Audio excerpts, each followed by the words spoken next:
when the Lord gives an instruction, accompanying that instruction is what is called the grace of God. When the Lord gives a commandment, accompanying that commandment is what is called what? The grace of God. When the Lord gives an assignment, accompanying that assignment is what is called what? The grace of God. Most times when an utterance comes from God to us, we take note of the instruction, we take note of the promise, we take note of the rebuke, and we forget the grace. Hey, you know, it's like a two-edged sword.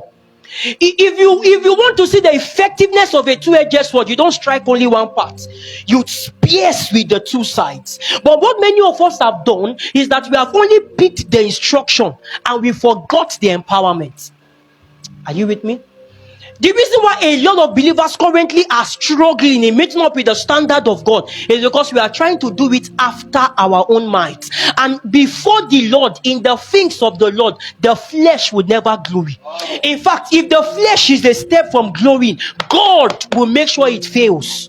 The reason why the Tower of Babel was not achieved was not because God was afraid of men building something to him.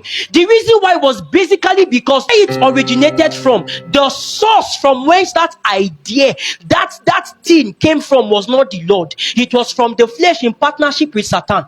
Are you aware that actually nobody can build any tower that reach heaven? Let's talk now. Is heaven a physical reality by flesh? So the big deal was not actually in the building. There were two things. Number one, the source from where that agenda came from. And number two, the fact that they will get to a point and Nimrod will sit there and create a civilization as though he is God. So there will be a few that have access to that place. Then they will now bring forth stuffs from there and say, God said. Meanwhile, it was from the flesh. The reason why God made sure that thing won't work was because the source from whence that agenda came was from the flesh. I'm saying to you that if you ever step out to do anything where which the flesh will be glorified, if it's a step to completion, God will make sure it will work. Are you with me?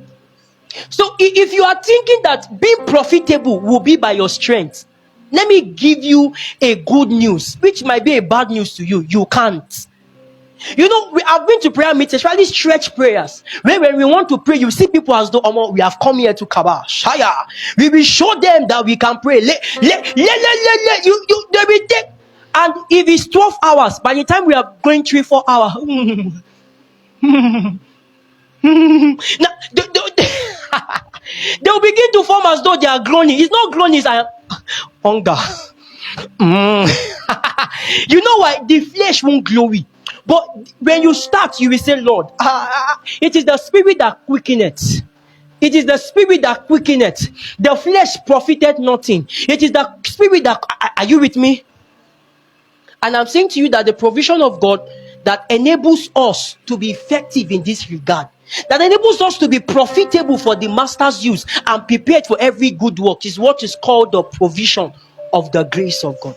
And I hope you're aware that the man who was speaking, to some extent, we can say he was a veteran when it comes to the gospel of grace, when it comes to the pureness, the purity of this reality called grace. And so it was from that standpoint, he was instructing his son, Timothy, and he was saying, oh boy, I'm about to tell you some things, but first and foremost, don't just hear the things, receive the supply that helps you to meet up to the standard of God.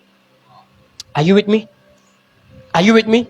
So this first session is, we are attempting to make you aware that if it is the matter of profitability and usability in the hands of the Lord, the first thing that you need to be conscious of is that Joshua, and whatever your name is, be strong in that grace. Because in order to fulfill the demands of God and the righteous demands of the Lord, you need strength. And that strength is not going to be gotten from the flesh. It can only be gotten by that which the Father supplies in Jesus, which is called what? The grace of God. And that was why he told him, it is to this reality you have to endunamo. The word be strong there is endunamo. It means be strengthened. Receive strength from this. I have seen people in this vineyard who were so anointed, gifted with utterances. But the reason why they could not last long was because they pride in themselves. They started the journey by themselves. But listen to me, the best of us is only a man. So we need to rely on that threefold cord that cannot be easily broken. That is called what? The grace of God. I will not function by my power. No, it's better to go by grace. Woo! I will not rely on the connections I have. I move by grace. No, I will not minister on how many scriptures I have. I move by grace. When it is grace, what I do is I'm just a vessel, and he is the one flowing through me. Are you with me tonight? If you know how to swim, I'm not saying swimming pool swimming, I mean river swimming, you will know that the man who beats against the tide will get tired and will get drowned. Yes or yes? So what you do is that you allow the river move you, and you just flow. Just what? You just flow. So it won't be you moving. It is the speed, the energy of the river that moves you. And that's where you actually see your strength. But many of us, we are walking and fighting against grace.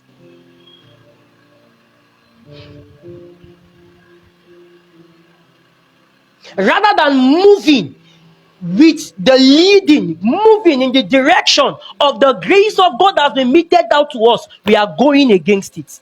No, but many of us are going to have a route.